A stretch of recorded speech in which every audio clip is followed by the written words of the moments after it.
All right, people, we're live here on YouTube, and we're also live on the Discord chat here in Wrestling Soup. We're in I guess you can say, a new home. We moved on up to the east side to that deluxe apartment in the sky, which is called the On Air section, along with Wrestling Soup. And what a way to kick it off than with NXT Heatwave 2025. I am Drew, and with me here, who usually joins me for these NXT shows, is me, Evil Dose. What's up, everyone? Evil Dose. And like I mentioned, NXT Heatwave has wrapped up, and like I just mentioned, me and Jeff Lippman are going to be covering it as we are doing right now. So before we get things started, sir, I guess before we get into the matches, overall, how did you feel about the show, the look, and just everything in general? I liked it. Very colorful. I mean, I've seen that facility before, that venue, Lowell Memorial Arena, whatever it's called. But good. I mean, the action in the ring was very colorful. The wrestlers made sure not to, wear like the same outfits, and the rest of the place was, sort of dark and smoky, sort of like a theater atmosphere. It was cool, but it was like NXT setups. I mean, I don't think it was anything extraordinary though, but it was a good watch. I mean, I think the PLE stood for purely lovely entertainment. That's a nice way to put it. Just in case anyone's now coming in, there's kind of a new-ish setup. So where you're here now for the on air, we got moved up. We still got the chat room. Pretty soon the questions tab is going to be converted with the chat room. Just let everyone know. But just to kind of piggyback off of what you said, again, nothing too stylish and over the top. I prefer a lot of these small venues. I wish the main roster did it more.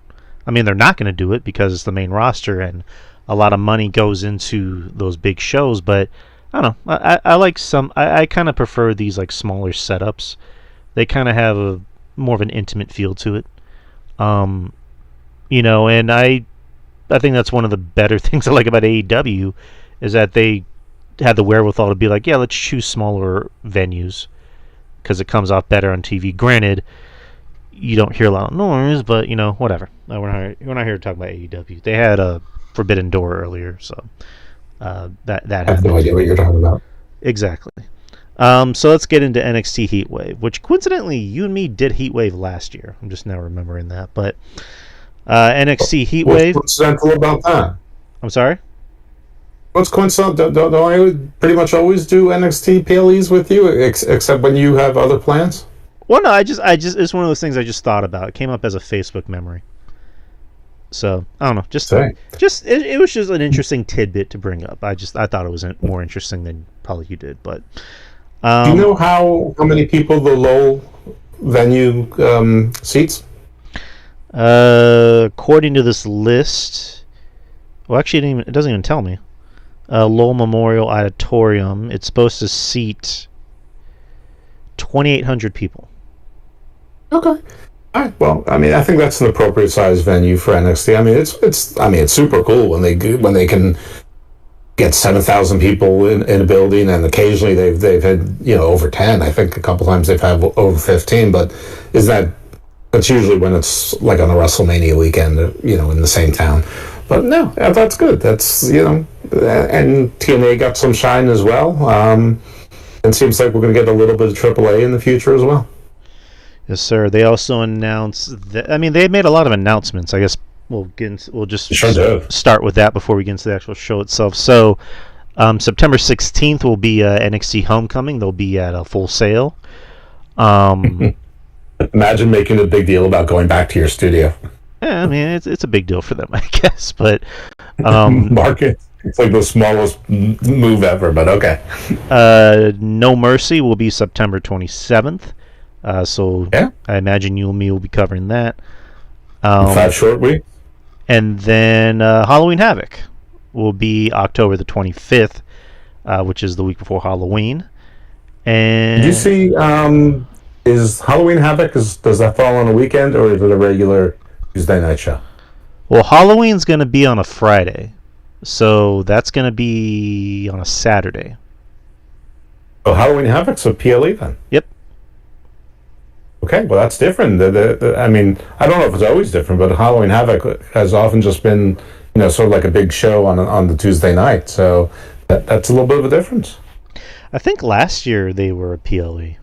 So I think lately they've been making them PLEs instead of just like regular episodes of NXT.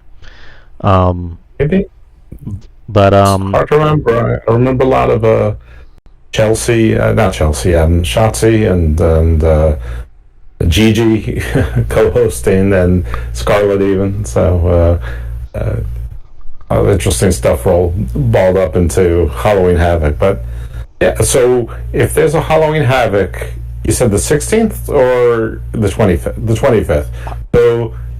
So we're gonna have 3 NXT PLEs in 3 months, basically. So it's almost going to like a monthly.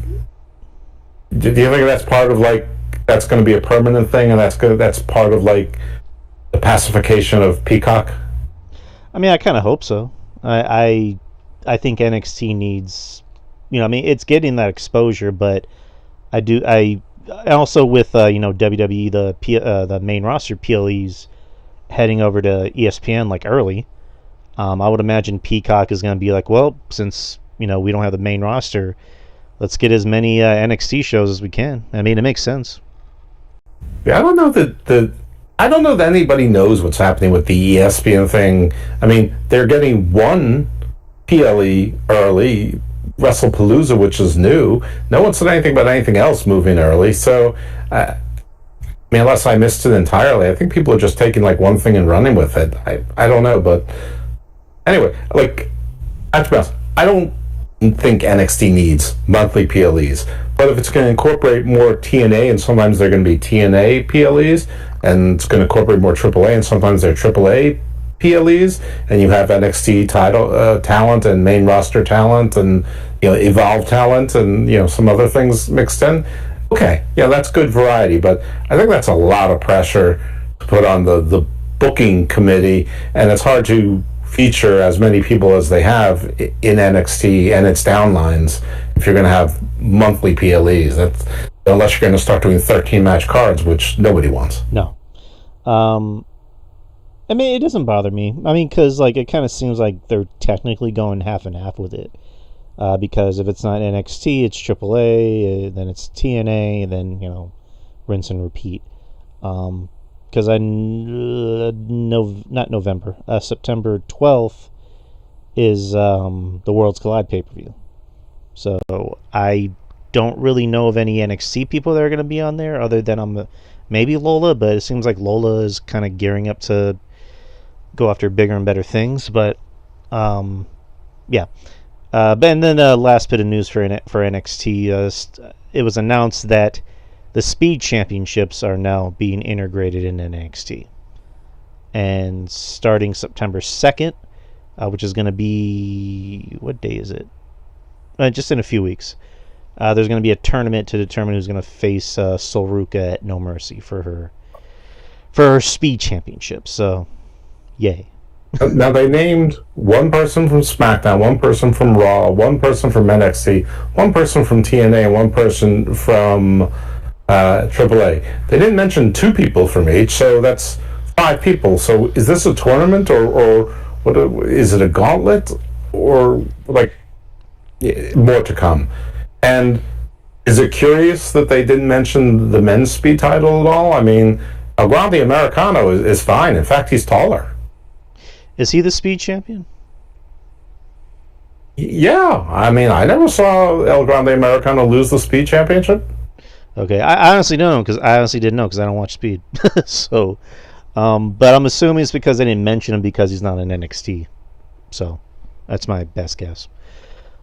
Oh, but Speed is coming. The Speed titles are coming to NXT, so now he is. All right. Just like the Cruiserweight title went to NXT way back when, and then got morphed into the North American title.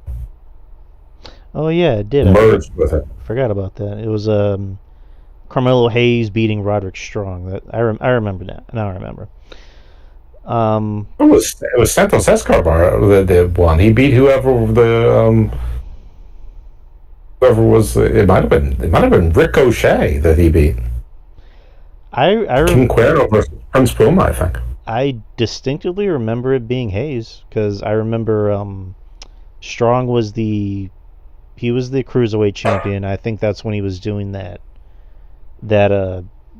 gimmick with the Creeds, and then that's when they were pushing Hayes as being like the face of the brand. But I don't know, maybe you're right. I don't know.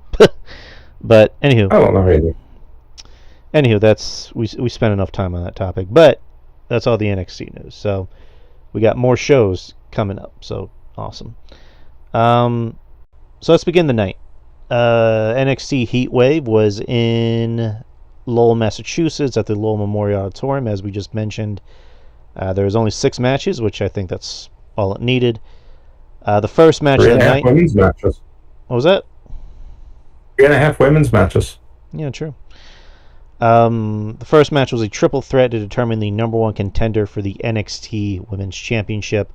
Lola Vice, Jada Parker, and Kalani Jordan. I picked Lola because I thought it made sense because Lola's showing a little bit of improvement in the ring. She still needs work on her mic skills. I think that's where she's kind of weak, in my opinion. But yeah, they want her to be a thing. They've been pushing the shit out of her. They've been sending her to these AAA shows, and I think it's paying off. Well, they better make her a thing. I mean, they released Elektra Lopez, so they better do something. But I mean, Lola Vice has been on the main roster a couple times. They've been pushing her in AAA. I don't think she's going to win the title, but no. She's a terrible face. I mean, she's a great heel. She's a terrible face. Not terrible, but she's pretty mediocre at it. You know what? I'm going to stick with terrible. As a face, that's pretty. If you're only mediocre, that's pretty terrible. But as a heel, she's really good. Anyway, with this match, I mean, all 3 women looked different there. They had different hairstyles. They had different colored outfits on. It was, I don't know that anyone books triple threats better than WWE does. That I'll give them that. Right. I've never been a big fan of multi-person matches, but like you just said, WWE, especially with a lot of the women, because you've been noticing a lot of triple threats with women, and they've all been, pretty good. The Mania match was great. This match was good, not great, but good. But like I mentioned, I picked Lola. I didn't really see Jada winning. Jada, it's weird because Jada's over. I can't tell if she's a heel or a face because she acts like a heel. But the crowd makes her a face. I don't know. It's weird, and I do agree with like you. Chelsea Green. Yeah, we'll get to that later. But I mean, the thing about Jada Parker is that I think people like her because she seems authentic, right down to the fact that her body hasn't been changed and sculpted and shaped to look like a supermodel. Like she looks like a real woman's body. Right. And, it's weird because RJ, shout out to RJ. He has a lot of sources, and he knows, he knows people who knows people. And we brought up, Jada Parker, and he says that he knows people that know Jada Parker, and they all say that. How come he doesn't get me any guests? I could use a little help. Oh, I'll need to ask him about it. But he was mentioning how people that know Jada. He calls me Unk. He doesn't get to call me Unk if he doesn't help me. Yeah, well, you gotta talk to your nephew about that. I can't do anything about it. I'm going to. All right, but he was mentioning the people that know Jada all say that she's nothing like her character on TV. Listen. I know where she went to school. I know who her parents are. I mean, she played soccer, for God's sake. No, of course not. But and by the way, I don't expect Jada Parker. No one from WWE is going to come on my show. That's I don't even want someone to have to go through approval and play their character and all that garbage. So, I would want them to know people work with House of Glory and right. Stuff. Well, I mean, she's pretty damn convincing. I'm not trying to take anything away from her. She's pretty damn convincing, and like you said, the people love the shit out of her because she comes across and looks and feels authentic. And the people love her, right. and I love her too. The only thing I just kind of wish she would change her finish. It's just I don't know, not a big fan of her finish. I agree with you. Lola is a terrible face, a terrible face because she's a natural heel. Like she just needs to be a heel and just get it over with. Kalani, I think, needs something. She needs a character change. Needs to break up with her boyfriend is what she needs. Oh, stop. Or her husband. Didn't they just get married or something? They got engaged. All right. Well, she needs to end that. Oh, stop! Don't you dare try to ruin love. She needs a little edge. Think too much too soon. She needs a date. He is not him. She needs a date Edge. Yes. Edge. That's exactly right. That's exactly where I was going with that. All right then. Hey, you heard it here first, people. Or at least Mama Wayne. Let's just break it. Let's just like create a rumor. Kalani Jordan is dating Edge, or Cope, or whatever the fuck his name is. I don't know who Edge is. Edge apparently retired a few years ago, so I don't know who that is. Yeah, he goes by Cope or whatever the fuck. But anyway, I don't think that's right. This match was good. I picked Lola. Lola won. She's gonna face JC at No Mercy. And I'm assuming this sets up a Kalani heel turn. So, but did you have any thoughts on this match? Yeah, it's a good match. I actually think that Lola, whoever she pinned in this, their shoulders actually were not flat on the mat. I don't think it was a clean pin by any stretch. But that happens quite a bit in wrestling. Other than that, yeah, I think it was a good pick. I was hoping for a surprise, but Jay just had a couple of title opportunities and lost them. Kalani, I mean, you're right. She does need something. I mean, beautiful. She's skilled, but she's still green, and they tried to make her a heel at one point. It was sort of a half-hearted heel turn. Yeah, she needs something like muscle, like a maybe Bozilla behind her or something. Like I could see like a Shawn Michaels kind of Diesel kind of thing in her future, but I don't know. I don't know. She just looks and sounds sweet, but we'll see. Anyway, I think it was the right call. Lola's the one who they're advancing the most, and they're trying to invest in her across 3 brands, if you want to call the main roster a brand, and AAA. I don't know if Lola's done work in TNA. I feel like she has, not a whole lot, but I feel like she has. Surprised. Yeah, it's fine. It's all good. It's not like I want everyone on WWE or NXT to be holding AAA titles. I don't, but I think it's fun when they're in the mix. Yeah, true. All right. Next is you have a tag team match for the NXT Tag Team Championships. Dark State versus Hank and Tank. Not really a fan of either team, but I was just like, just get the titles off of Hank and Tank already. Like, enough. It was a feel good moment. It felt rushed because it to me just felt like they didn't really have anybody else for Fraxium to drop them to, so they gave it to Hank and Tank for whatever reason. I don't know.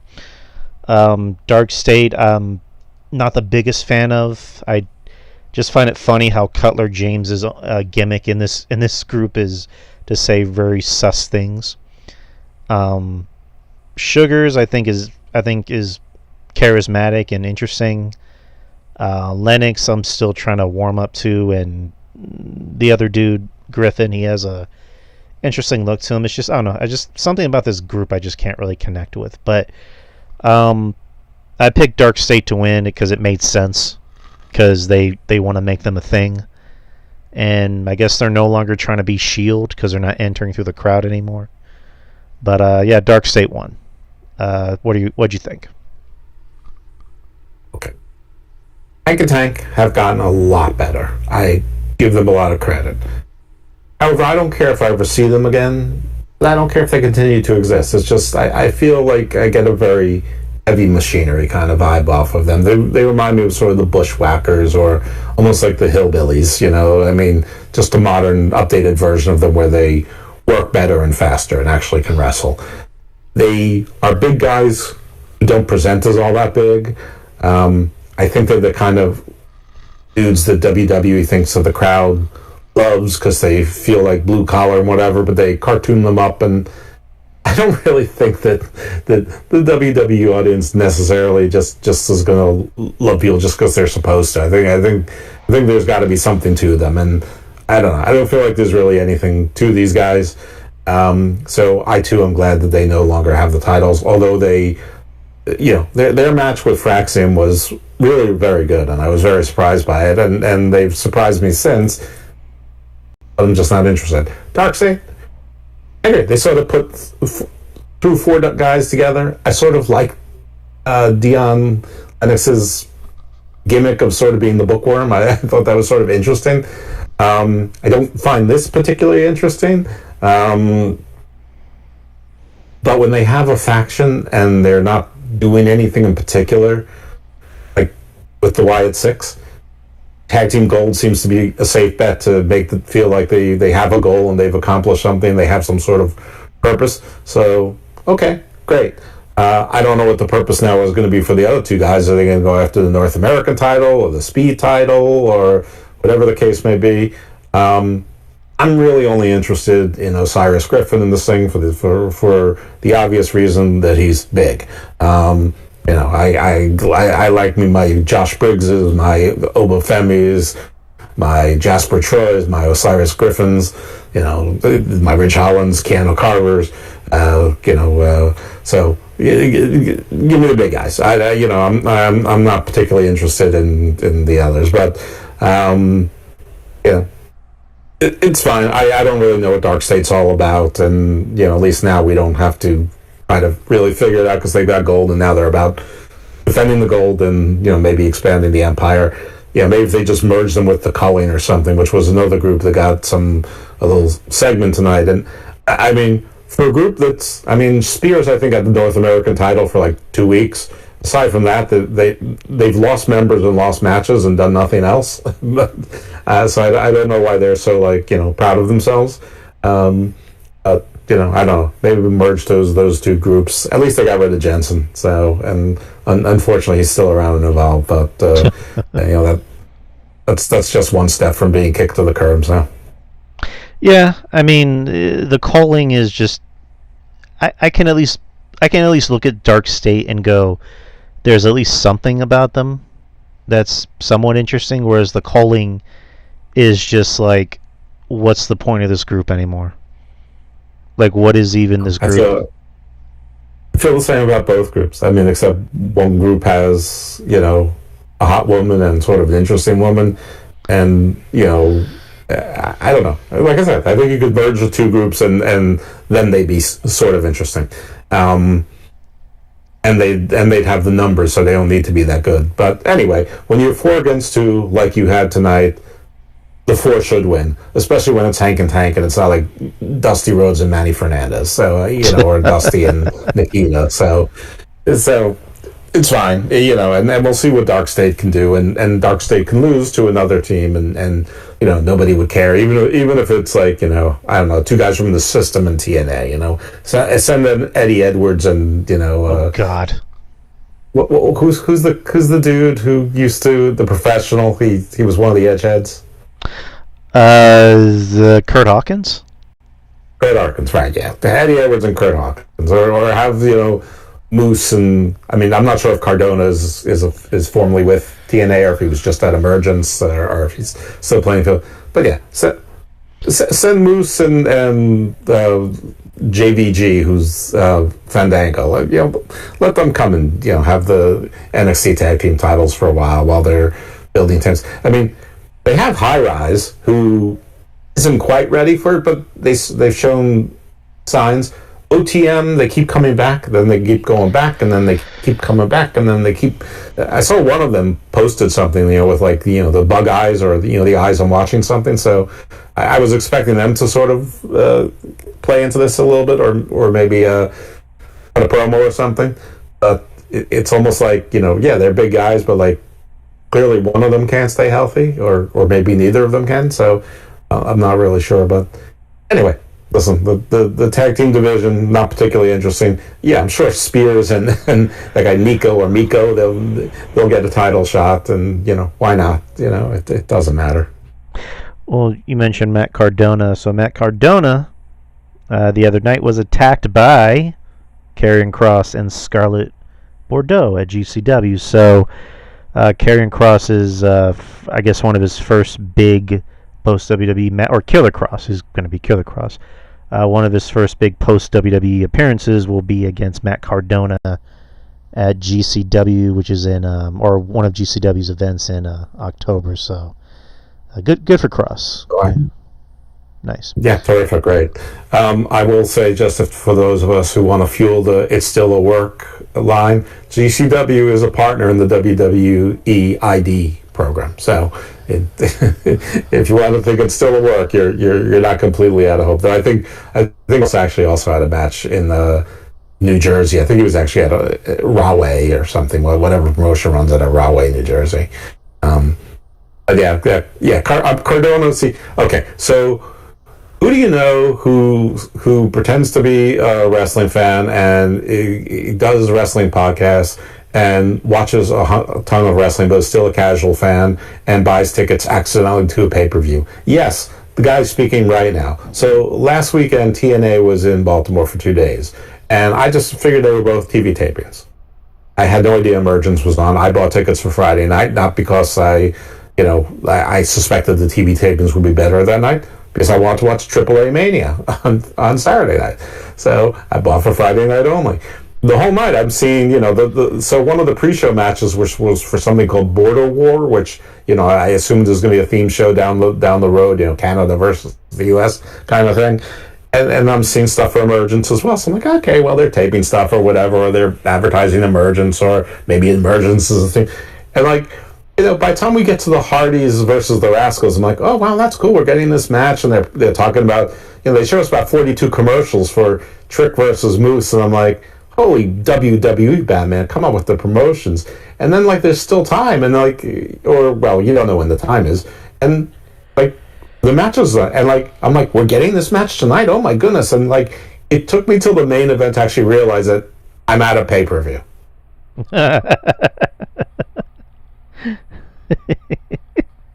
How does that happen?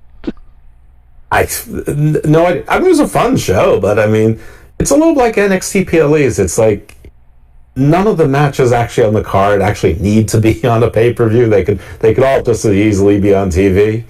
Or like Saturday night's main event. It didn't feel like a pay-per-view card. I mean, the only other pay-per-views I've seen for TNA/Impact in the last 5 years was I saw the one where Sami Callihan and Kenny Omega were having the death match or whatever, street fight match, and that was 40 minutes of my life I'll never get back. And then I saw the one that they played on YouTube, I don't know, 2 months ago. They just ran it for everybody for free, and it was fine. It was good. It wasn't great, but it was good. It was like this one. I mean, Mustafa Ali's act is great. I mean, and this is a guy that I said was, he had moments, but for the most part, I'm like, ugh, everyone's telling me he's going to be a star, and I'm like, no, he's not going to be a star. In this little act, in this little universe, he's a star, and he's got this fun little act where basically it's Chelsea Green, but a little bit more mean-hearted. I think Tasha Steeles is his first lady, and he just grew his Secret Service crew by one more. Though the guy is tall and thin, he's not really he's not really a heater. So it's still TNA, it's still LOL TNA, but it was a fun little show. I just didn't know I was at a pay-per-view. Yeah, so, I mean, as long as you had fun, that's really all that matters. You sound like you had fun. I did. Yeah, but I mean, it's weird because Moose is supposed to be the favorite, and the whole crowd has whooped that trick. I mean, people still Moose, but it's it's Moose is, first of all, Moose is a moose. But I don't know if it's all the tattoos on his body or whatever, but the color of his head is a different color than the rest of his body. It's sort of Trumpian in that way. That's kind of a unique way to put it. I don't know if I would use the word Trumpian to describe anyone, but I don't know. I don't know anyone else who their head is a different color than the rest of their body. I mean, but it is it's like his head and face is like milk chocolate, and the rest of his body is like dark chocolate. Okay, let's move on to the next match. I've never seen that before anywhere. In anyone. I mean, except like me when I get a stupid sunburn. Yeah. All right. The next match is a triple threat match for the TNA Knockouts World Championship. Ash by Elegance, JC Jane, and Masha Slamovich. Um, I mean, I was wrong about this match because I was assuming JC was going to hold on to it until Bound for Glory and then drop it to Masha, but I guess they had other plans. The match was okay. It was kind of weird booking with this match and also the main event, which the main event was fine, was good. It was just weird booking moments, like a triple threat match, and you're throwing out someone for making an interference, and when I mean I don't know. As long as I've been watching triple threat matches, aren't they supposed to be no DQ? Yeah, usually yes. That's a really good point. Though I guess it's been the scapegoat Jasmine Good God next. But shout out because the Gospel of Thomas Rubb remains undefeated. I mean, way back when it was the Book of Black, George Iceman was a guest on the show, and nothing but good things has happened to him and his crew ever since. So, Gospel of Thomas Rubb continues. Right. Just keeps getting stronger week by week. Right. So, during the match, I almost call them toxic attraction. Fatal influence was thrown out after your girl caused a distraction. But later in the match, Ash's crew pulled out JC while she was going for a pin, but they didn't get thrown out. So I just thought that was just weird booking. But we often see that. We often see the Elegance brand pull out. By the way, Heather, she's like 4'9". It's the funniest thing. I don't know. I think he saw them because he was reacting to them before Dana Ash, whatever the fuck she is, goes for a finish. So I don't know, just weird booking decisions. But Ash by Elegance got the win, so she's the new TNA Knockouts champion. JC is now just the NXT Women's Champion. Which almost sounds like a detriment. It's like, now you're only the NXT Women's Champion. But I don't know, whatever. But yeah, like I said, I picked Jason. See a TNA champion crowned on a NXT show, because for a while it was only NXT people winning, and it was starting to get that. It was starting to feel a little bit AEW-ish. Where they win all the titles, with the exception that, people are buying tickets to TNA shows, and they seem to have more buzz and be selling more merch, and talk about the TV contracts. So in all the ways that are really important in the real world, it looked like the partnership was helping. The same with AAA, but it did feel a little like NXT was winning all the titles, and of course Trick is still their champion. So. Whatever anyone thinks of Ash and Ash by Elegance, it's a funny act. They do it well. It's a little bit weird they have the inspiration there because it's sort of the same thing. But again, that was just my point. Is that a TNA champion crowned on an NXT PLA, and I think that's a showing of good faith. Yeah, true. All right. I'm assuming Masha's going to get it back at Bound for Glory. So, but that was the match. Doesn't have any friends though, and then the Elegance crew. There's 4 of them, including the very clever, very smart, very intuitive Mr. Iceman.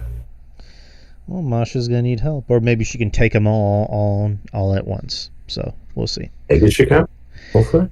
Next is another women's match. Singles: Blake Monroe versus Jordan Grace. It's weird because a lot of these matches, I'm looking at all of them, and only 2 of them really had a story behind it. Like, the main event didn't really... It did and it didn't. Like, it felt rushed, the main event, as far as, like, booking it. Blake and Jordan seems like the only one that has, like, a strong story. Where Blake, and Jordan used to be friends, which I kind of wish they let that play out longer instead of just rushing it, like rushing Blake's heel turn. But, and now, Blake and Jordan are enemies, and Blake made fun of Jordan's looks and called her ugly and, fat and blah, blah, blah. So there was at least an interesting story behind this, and also the tag match that we'll get into in a bit. But I thought the match started out a little slow.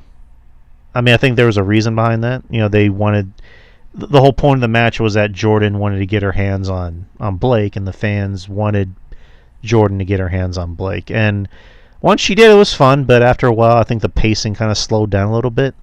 Just in my opinion, just a little nitpicking for me. But I think in like the last 5-6 minutes is when it started to pick up a little bit, and that's when the action started to get a little bit more exciting and fast paced. And the bit with the turnbuckle padding on the bottom was essentially just foreshadowing as to what was going to happen, and you kind of figured Blake was going to win by nefarious means. And I imagine they're going to keep this feud going because it makes sense, and also Jordan is more than likely going to the main roster like sooner rather than later.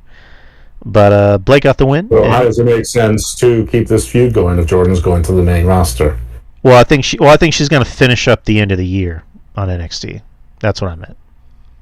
I don't think so. I think they have Blake winning the end.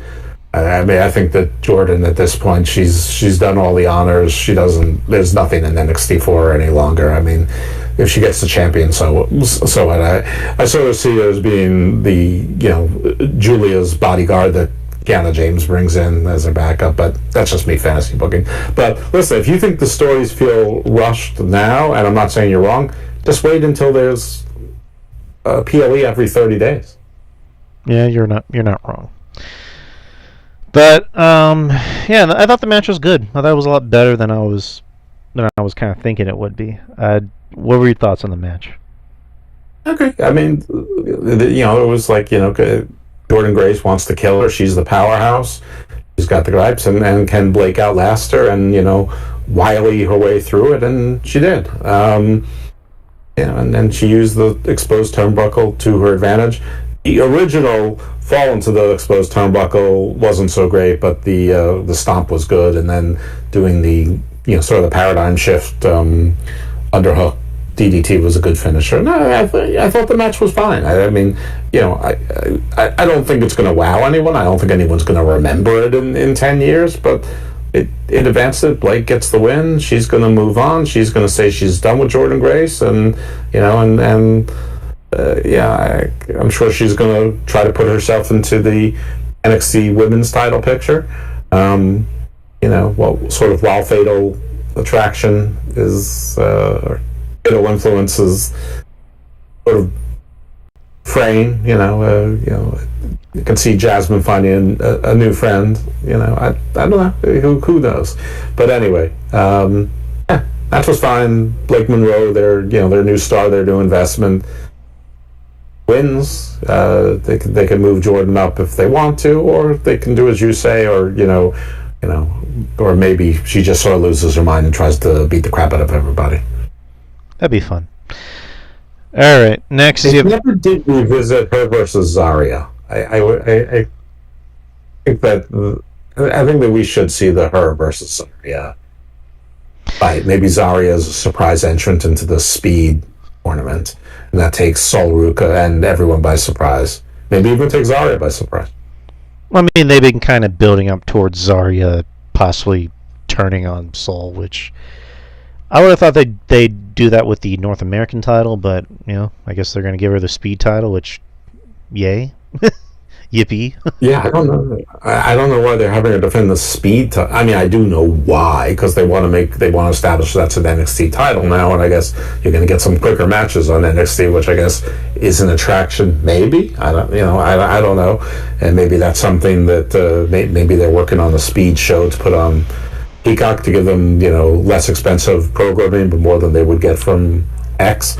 I don't know. I'm just guessing here. But yeah, the women's North American title is not being elevated at all by any of this. I mean, you have her with a tag team partner, you have her with the Speed title. She's really not doing matches. When she's in matches, there's six-person matches. Like, I wonder if, I would normally guess that, she's nursing, a minor injury and trying to get through it, but she doesn't wrestle like she's nursing an injury. I mean, she still does the Soul Snatcher, from strange angles, which is very impressive. So I don't really know what's up with that, but I don't think it's doing the North American women's title any favors. No, agreed. Like I would love to see her defend it more, but I don't know. I don't know what's going on with that. That's weird. Next, you have a mixed tag match. You have Ethan Page and Chelsea Green with the Secret Hervis versus Tavion Heights and Tyra May Steele. The fans cheering the evil Canadians, and they're booing their American homegrown talent, which I thought was expected because A, people love Chelsea. She's popular, she's over, and she's also nice to look at. And they got Ethan Page. America's a heel right now. Yeah, true. Yeah, true. And then, Ethan Page is Ethan Page. People like Ethan Page, and, they like his character. They like the things he says. But, obviously Chelsea was the bigger star in this match, and they were booing anytime Tyra would attack Chelsea, and they were booing anytime Tavion would go after Ethan. And even Ethan had to, try to get heat, back on them by getting on the mic saying, "You guys aren't welcome in Canada." And they just cheered even louder. So, yeah. Good. It's weird, but Tyra May is new. Tavion Heights, I think he's got a great future. I think should have put him in my list of guys. I think he's like Ricky Santana, except bigger. Mike Santana, sorry, not Ricky Santana. That's a throwback. Isn't that the singer? But, maybe, but there was Ricky Santana was a wrestler. He was like a jobber in WWE and around the world back in the 80s and early 90s, I think. Anyway.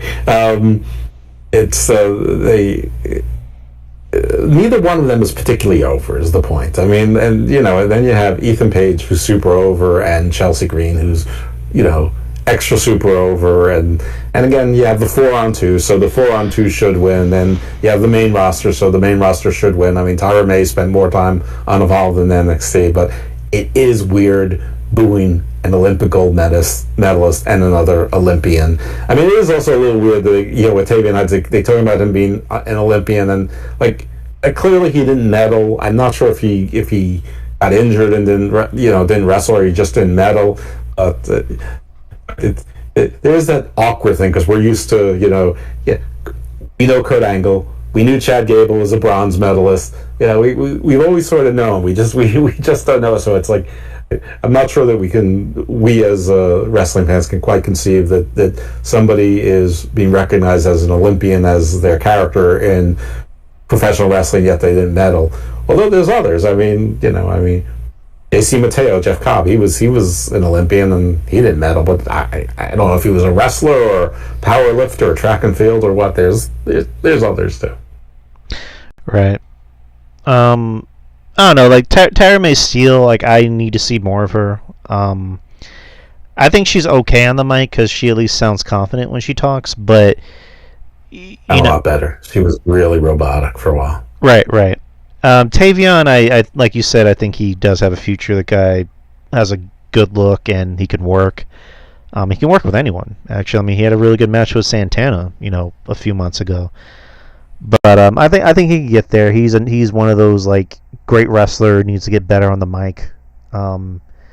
But I picked the heels to win this because it made sense. I know RJ picked Tavion and Tyra because it's they need to get him over. I'm like, yeah, but they're not going to have main roster talent come down and lose. They're just not going to do that. And I was kind of worried that they were going to win because I'm like, are you sure you're going to have them win when the crowd is clearly in favor of Canada or the Canadian talent, whatever? But they went with the right decision and just had Chelsea, pin Tyra. So, it obviously either way because this is, any mixed tag match is a throwaway match anyway. So, you're right. They don't have main roster people come down to NXT and lose basically to more or less Evolve talent, and sort of mid to lower end NXT talent. So that's a no-go, usually. But in this, it could have been. So I wouldn't have been terribly surprised. And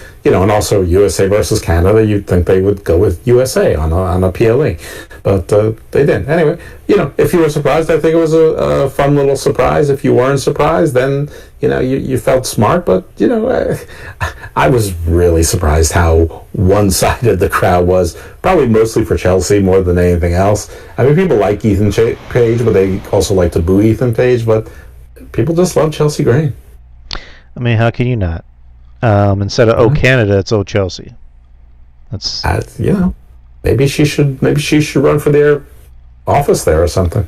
She has my vote, and I'm not even Canadian. All right. The main event was for the NXT Men's Championship, or just the NXT World Championship, whatever you want to call it. Obafemi versus Javon Evans. Javon Evans won a number one contenders match on Tuesday against Trick Williams after Mike Santana caused a distraction. So, I was surprised Trick wasn't on the show in any way. At least showing up to talk shit to Javon, but I guess he has his own problems with Santana. But on this match the build up to this match was kind of weird because you had Ricky, Saints go up to Javon and just give kind of this random promo where he's like, yeah, I want you to win, but I'm also gonna win too. I'm gonna be a world champion. Blah blah blah. I'm like, so is Ricky turning heel? What is he doing? This is, I don't know. It was kind of off-putting. But they had a nice video package where it shows Javon, getting the endorsement of the Undertaker and blah blah blah, showing that he almost pinned Obafemi last year at Deadline. But I don't know. It was just kind of a weird build-up. But it was a fun match. It was a fun main event. By all intents and purposes, it was maybe the match of the night. The crowd was into everything. Javon is a freak. He's a freak of just how fucking fast he is and how much he's able to bump and put his body through hell in these table spots. Because he did one on Tuesday, and then he did one tonight, towards the end of the match. But I hated the ref bump. To me, the ref bump was not necessary unless you're having an interference. And when that ref bump happened, I'm like, so who's coming out? Is Trick coming out to cost them the match? Is Ricky coming out for whatever reason? What's going to happen? But they did the ref bump so another ref can come in and count the 3 count, but the other ref gets up at this, coincidentally at the same time to see Oba's leg under the rope. And they just completely rushed that segment, and it felt very ham-fisted in. I didn't like it. I hated it. I thought it kind of it almost ruined a really good match. And then afterwards, Oba goes for his power bomb finisher, and then just power bombs, or no, he power bombs Javon onto out of the ring onto the table, just to make sure he doesn't get back up. Kind of like Thanos killing Loki in Infinity War, where he goes, "No resurrections this time." That's basically what Oba did. And then he powerbombs him and pins him. And then afterwards, Ricky Sainz comes out and confronts Oba. So I'm assuming it's going to be Ricky and Oba at No Mercy. But again, really, really good match, really fun match. It's just the ref bump was what I have to take points off of. But overall, what'd you think? Spider-Man versus Colossus. It was fun. I agree with you with the ref bump thing, only because it was meaningless. It was just, if there was a giant delay before a new ref came in and that gave Ova time to put his leg under the rope, maybe that would have had some impact, but he had it under the rope immediately. So, all it was is sort of something between the refs.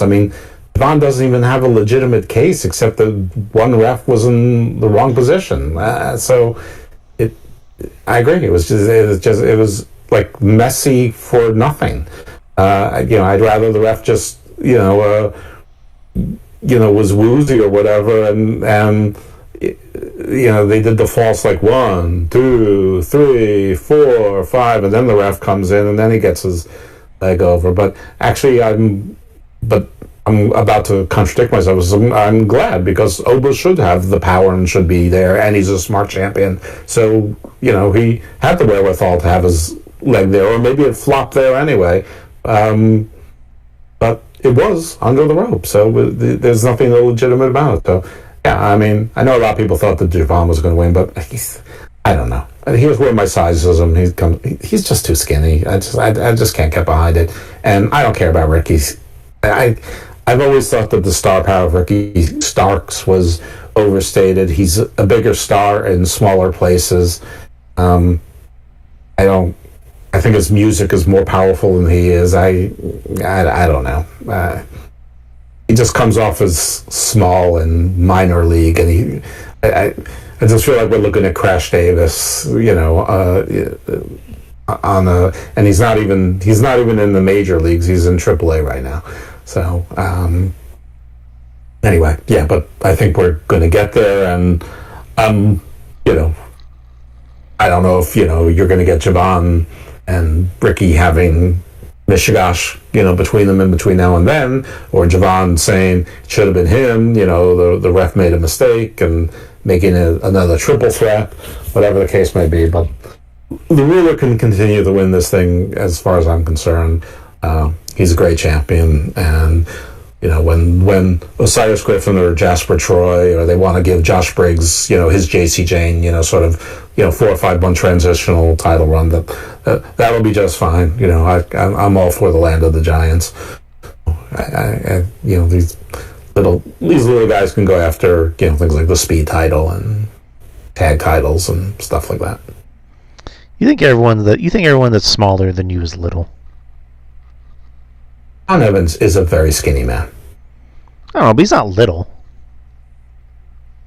He's skinny though. He's tall, but he's skinny. I mean, I don't think that everybody that's smaller than me is little. I'm not particularly big. I mean, and I'm certainly not in shape. So, I'm on my threshold. I'm looking at the other wrestlers there. I mean, Jan Lennox is much bigger than him. I mean, Cutler James is. I'm just not.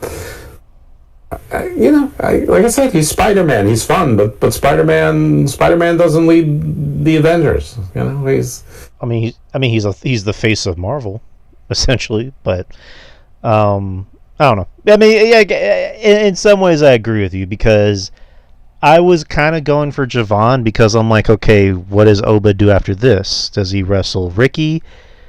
I think Ricky at this point is maybe too big for NXT. But and that also becomes a thing of like, if Ricky wins, who does Ricky face? Does he go after Trick, or does Oba wrestle Trick? I don't know. It's just weird. But it was one of those things of like I would probably put it on Javon, but Javon's also not necessarily ready for that spot yet, and I think eventually he'll get it.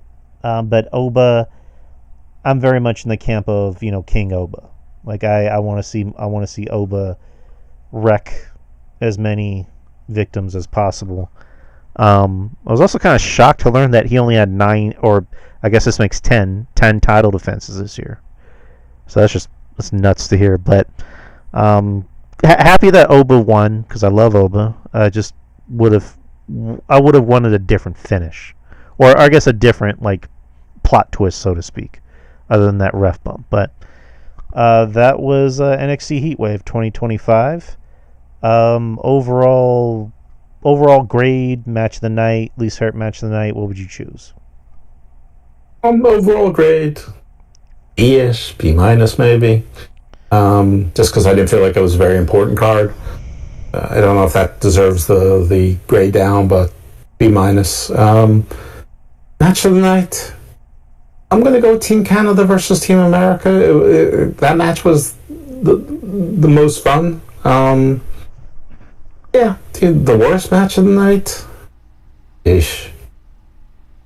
I don't know. I mean, I don't think that there really was a bad match tonight, so I don't think there was any match that deserves to be called the worst match of the night. It's just, even the best match of the night is like marginals by best. I don't think there was anything that was bad on this show. I just don't think there was anything that was great on this show either. Right. Yeah, I mean, it was a fine show. It wasn't anything that was gonna like knock your socks off or anything, but I did enjoy the tag match, just primarily because of the ambiance, the Team Canada versus Team USA.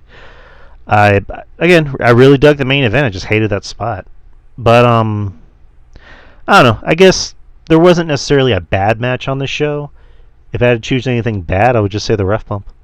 That's pretty much the only thing I really Yeah. didn't like about the show.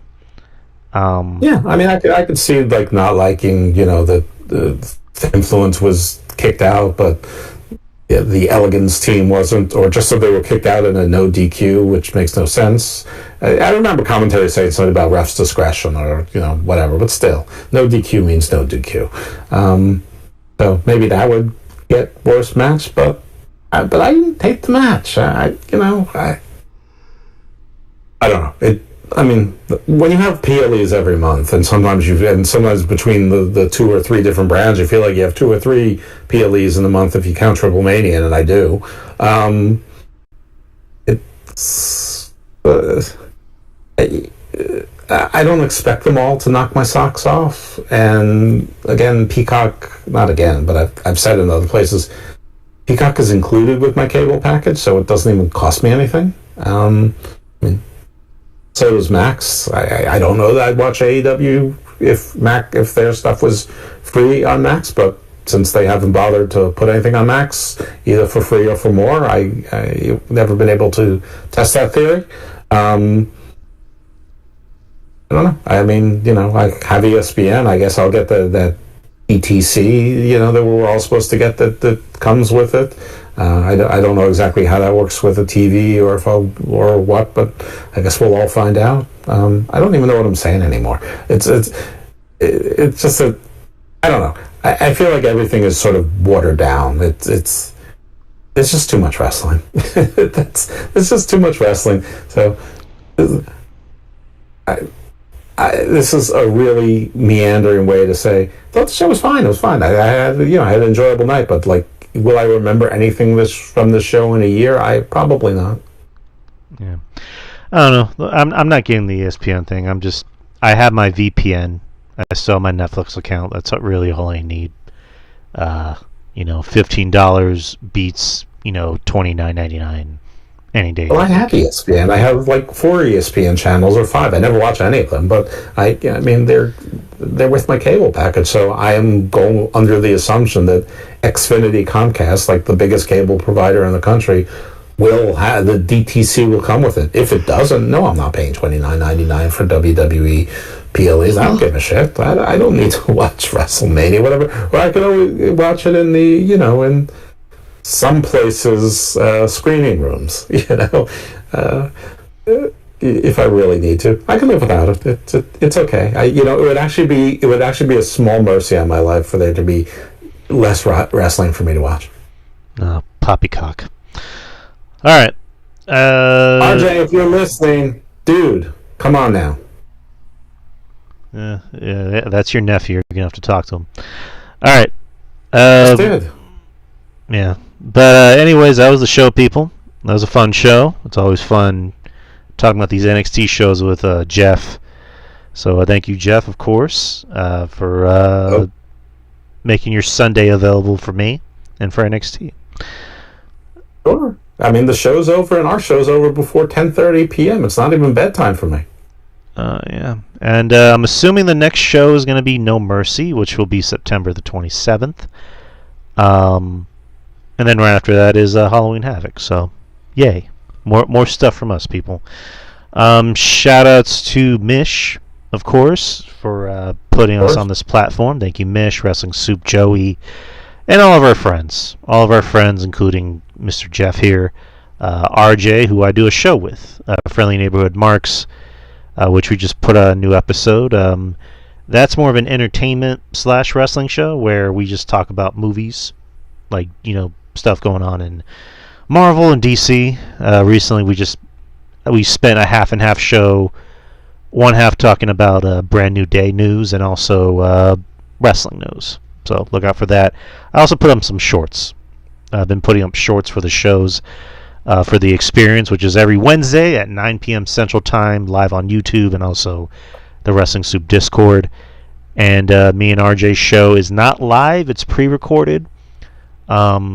Trying to get that more of an occasional thing, maybe like every other Thursday, but we'll see. But like I mentioned, there's a new episode up here on YouTube and also anywhere that podcasts are distributed.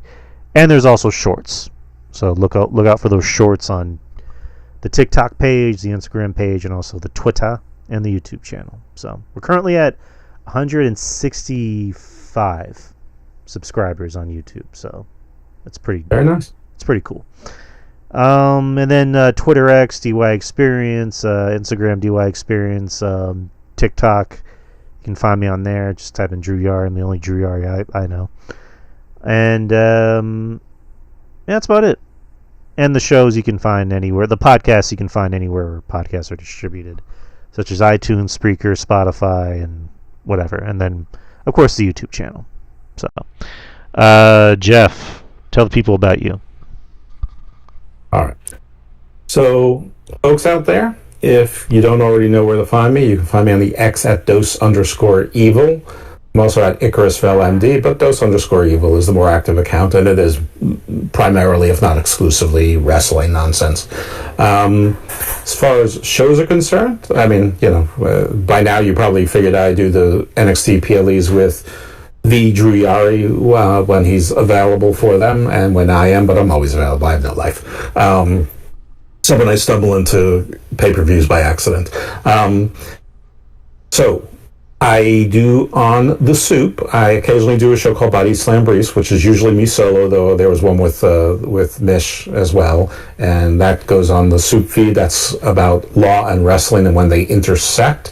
There is talk that Mish and I are actually going to do a limited series on that, where we're covering a book that he sent me, which we may start after LFG Season 2 ends, because I do the LFG review show with the legendary Lufisto on the Wrestling Soup main show, and apparently people listen to that show and like it. So that's great. So, I'm like the Brian Last, obviously she's the Jim Cornette, so, nice. and deservedly so, and that's fine. I'm very happy to be the Brian Last line. I also do the Evolve show. It's called A Dose of Chocolate. That show doesn't go up that consistently. It's on the Wrestling Soup and Friendos feed, but I do it live. And the last two shows I've done solo, which means that they're shorter, which is good because I don't know if I'm good at solo shows or not, but it's not my favorite thing in the world to do, but I'm trying. And I try to go on as soon as Wrestling Soup ends as possible on the Discord on the main stage. So that's fun. But if you want to hear the back shows, they're on Wrestling Soup and Friendos feed. All right. For my other show, my own shows, they're called The Garden of Thought. Sort of 2 out of 3 of them, sort of like if you turn on the History Channel at like 7 o'clock at night and you leave it on until 3 o'clock in the morning, that kind of landscape. It's a little bit like Joe Rogan with the kind of variety, but certainly not the broness and the utter embrace of conspiracy, though sometimes. Certainly not the level of celebrity, and definitely not the level of success, but I blame that on you for not listening. It can't possibly be my fault. And then the third one was the Book of Black, when my co-host was PJ Black, and is now the Gospel of Thomas with my co-host Mr. Thomas, not Anthony Thomas, but Mr. Thomas from MLW Wrestling, and we talk to people in wrestling, but oftentimes about non-wrestling things. And Thomas is on vacation this month. So we had my guest co-host was Vinny Pacifico, and he had his friend on, Zeke the Freak, so that show's out. And one of these days I'm going to release the second show with Ikiro Kwan from Contra, Hail Contra, also from MLW Wrestler, as guest co-host. And we had on the notorious and the victorious BRG, Brett Ryan Goslin, recently been on TNA. He's been on Ring of Honor. He's working NWA. He was, of course, one of the Rogue Horsemen. He's enemies but friends with Paul Walter Hauser from the Fantastic Four. And so that show, I'm going to release it one day this week, maybe even tomorrow. And Big Trouble Ben Bishop is going to be the other guest co-host that we haven't figured out who we booked yet. And Quan is probably going to come on again because we're supposed to have his tag team partner. And then at some point, Thomas will be back.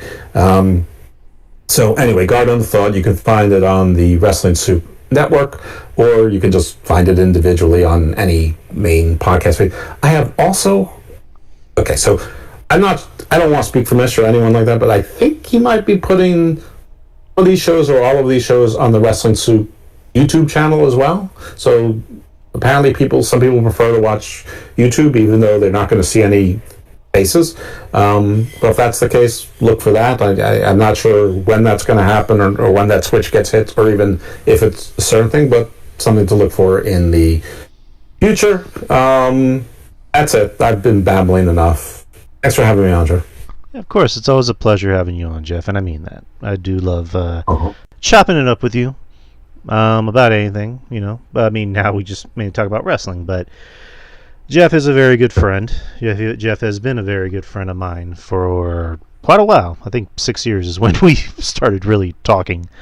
And I do cherish Jeff's friendship, and I hope he feels the same. But Jeff is unk. Like RJ would say, he's unk. All right, people. Yeah, well, I have issues with RJ, so. Yeah. that damn RJ, that's savage. Words. His birthday gifts are about to get worse. Well, he is a savage. He does call himself a savage. It's true. It's true. I shouldn't expect that much more from a savage. But he calls himself a Brooklyn savage too, and apparently he doesn't live in Brooklyn. So. Well, he's born in Brooklyn, but I don't know. Yeah.